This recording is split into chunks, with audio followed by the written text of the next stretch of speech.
But ఇద్దరు అన్నలు ఒక కాన్ఫిడెన్స్లో ఉన్నప్పుడు వాళ్ళ లైఫ్లో కూడా అప్ అండ్ డౌన్స్ వస్తాయి. వాళ్ళ లైఫ్లో అప్ అండ్ డౌన్స్ వచ్చినప్పుడు వాళ్ళ కాన్ఫిడెన్స్ తగ్గుతున్నప్పుడు, తగ్గిందో లేదో మాకు తెలియదు, బట్ బయట చూసిందని బట్టి వాళ్ళ డౌన్లు చూసినప్పుడు మీలో కాన్ఫిడెన్స్ అయినా తగ్గిందా? అంటే లేదండి. అంటే ఇప్పుడు అన్నయ్యది కానీ లేకపోతే లాస్ట్ మా గణేష్ లాస్ట్ ఇయర్ ఎలక్షన్లో ఓడిపోయాడు. ఫస్ట్ టైం పోటీ చేశాడు, ఫస్ట్ టైం ఓడిపోయాడు ఎమ్మెల్యే. తర్వాత ఇప్పుడు మళ్ళీ నెగ్గాడు. 23,000 ఓట్స్తో గెలిచారు. అంటే మా ముగ్గురు మధ్య ఎలా ఉంటుందంటే, ఓకే ఇప్పుడు ఎలక్షన్స్లో అన్నయ్య వచ్చాడు, నేను వెళ్ళాం, సో అందరం కలిసి పనిచేసాం.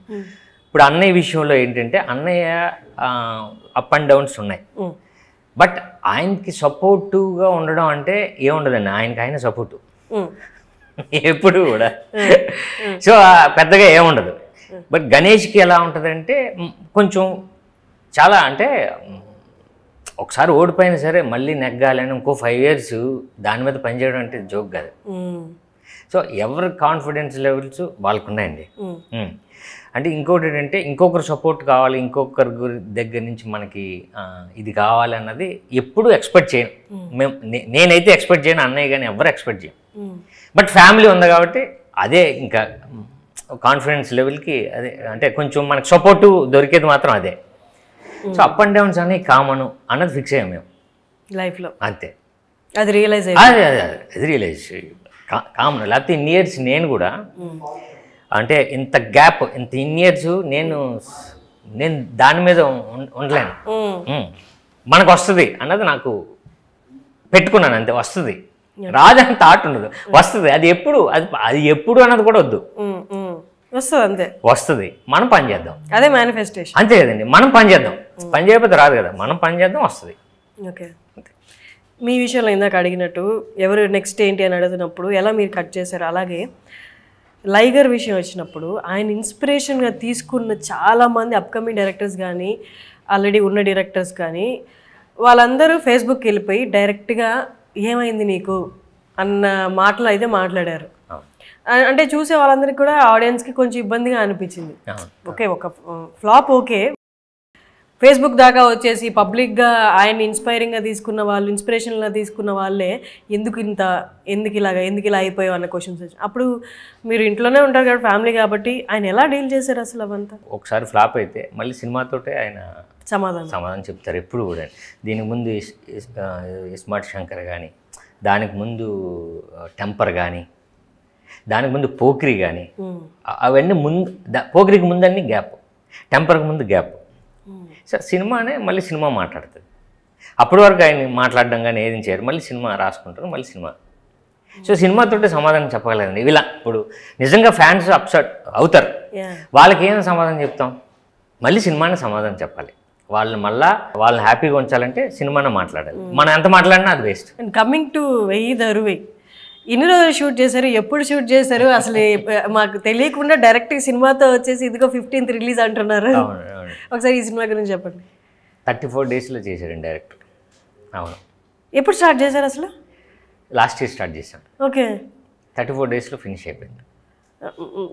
గ్యాప్ తోట ఒకటే స్ట్రెచ్ అండి, ఒకటే స్ట్రెచ్. మధ్యలో మేము ఒక సాంగ్కి వెళ్ళాం, అది గ్యాప్. మధ్యలో ఒక 2 days చేసాం, అది గ్యాప్. సో తప్ప మ్యాక్సిమం 30 days 29 days కొట్టేసామండి. ఏంటి అంత కాన్ఫిడెంట్? స్టోరీ మీద కాన్ఫిడెంట్? అవునండి, స్టోరీ బేసిక్గా. స్టోరీ అంటే డైరెక్టర్ తీసుకున్న స్టోరీ అండ్ ప్రొడ్యూసర్ గారి ఎంకరేజ్మెంట్, ఈ రెండు సెట్ అయితే అది 34 daysలో చేయడం జరిగింది. బేసిక్గా అంటే నాకు ఈ వెయ్యి దొరువై అన్న సినిమా నాకు ఒక 1/2 hourలో కథ చెప్పారు. బట్ నాకు అర్థమైంది, ఈ ఫ్లేవర్ కదా మనకు కావాల్సింది. Okay, fully entertainer, comedy. అయితే మనం ఒక చిన్న విషయం చెప్తున్నాం అంటే ఒక సినిమాకి పర్పస్ ఒకటి ఉంటుంది, ఎంటర్టైన్మెంట్ చేసేవచ్చు, వదిలేయచ్చు. బట్ ఇందులో ఒక సినిమాకి ఒక అంటే బయటకు వస్తే ఓకే ఈ సినిమా రెగ్యులర్ కాదు, రెగ్యులర్ అయినా సరే ఏదో డిస్కస్ చేశారని అది వస్తుంది. సో అలాంటి సినిమా నాకు ఉపయోగం అని చెప్పి నేను 1/2 hourలో ఆయన చెప్పే విధానాన్ని బట్టి నేను చేద్దాం సార్ అని రెడీ అయిపోయాను. సో ఆ తర్వాత డైరెక్టర్ గారు, ప్రొడ్యూసర్ గారు సెట్ అయిన తర్వాత లొకేషన్స్కి వెళ్ళి ప్రీ ప్రొడక్షన్ ఎలా చేసేవారంటే అక్కడే షార్ట్ డివిజన్ చేసుకొని షూటింగ్కి 15 days తర్వాత వెళ్ళాం. సో అలా హోంవర్క్ చేశారు. దానివల్ల ఆర్టిస్టులు కూడా అందరు కోఆపరేట్ చేయడం వల్ల 34 daysలో కమర్షియల్ ఫిల్మ్. అంటే మీరు 4 ఫైట్లు ఉంటాయి, 4 సాంగ్లు ఉంటాయి. సో ఆర్టిస్టులు అందరూ పెద్ద పెద్ద వాళ్ళు ఉన్నారండి. సో అదంతా ప్లానింగ్తో ఆయన చేయడం జరిగింది. ఓకే. సినిమా సక్సెస్ అనేది ఇప్పటిదాకా ఎవరు క్రాక్ చేయలేని ఫార్ములా. మొన్న కూడా ఎవరో అంటున్నారు సినిమా సక్సెస్ అవుతుంది అని. ఏదైనా ఫార్ములా ఉంటే చెప్పండి, నేను అట్లాగే తీస్తాను, సినిమా అనేది నమ్మి తీస్తాము అనేది. ఇస్ దర్ ఎనీ పాయింట్, అంటే ఈ స్టోరీలో మీరు కమర్షియల్ అన్నారు కాబట్టి కొంతవరకు మాకు అవగాహన వచ్చింది, ఒక్క పాయింట్ దట్ ఓకే ఇది చాలు జనాలకు వెళ్ళిపోద్ది అనిపించిన పాయింట్? నిజంగానే ఇందులో పాయింట్ ఉందండి. సో అది ఏం చేసామంటే ట్రైలర్ వరకు ఎంటర్టైన్మెంట్ ఉంది సినిమా అనేది ప్రొజెక్ట్ చేసాం. సో ఆ పాయింట్ని మేము డిస్కస్ చేయలేదు, కానీ పాయింట్ అందులో ఉంటుంది. ఓకే.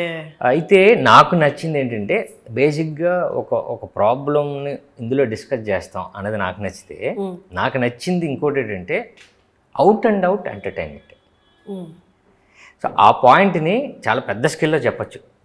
అంటే అప్పుడు శంకర్ గారు తీస్తూ ఉంటారు కదా, అలా చెప్పచ్చు. బట్ అదే పాయింట్ని ఆయన స్టైల్లో దీన్ని ఎంటర్టైన్మెంట్లో చెప్దాం అన్నది నాకు బాగా నచ్చింది. ఓకే. సో రేపు రిలీజ్ అయిన తర్వాత కూడా ఓకే సినిమా పర్లేదురా, 1 time వాచబుల్ అని వస్తుంది. ఓకే చూడొచ్చులే, నవ్వుకోవచ్చు. కాకపోతే ఓకే ఇందులో ఓకే ఇది ఇలా జరిగింది కదా, అవును అక్కడ అలా జరిగింది కదా, నాకు తెలుసు అనేది మొదలవుతుంది. చిన్నది డిస్కషన్. అంటే మనకే అవును అది అక్కడ జరిగింది అని చిన్న ఆలోచింపజేస్తుంది, అవును కదా అని. సో అలాంటి సినిమా అండి ఇది. టైటిల్ అని కమర్షియల్ టైటిల్ అయినా సినిమాలో ఒక పాయింట్ డిస్కస్ చేస్తాం. ఓకే. సో అది లైటర్ వేలో ఉంటుంది.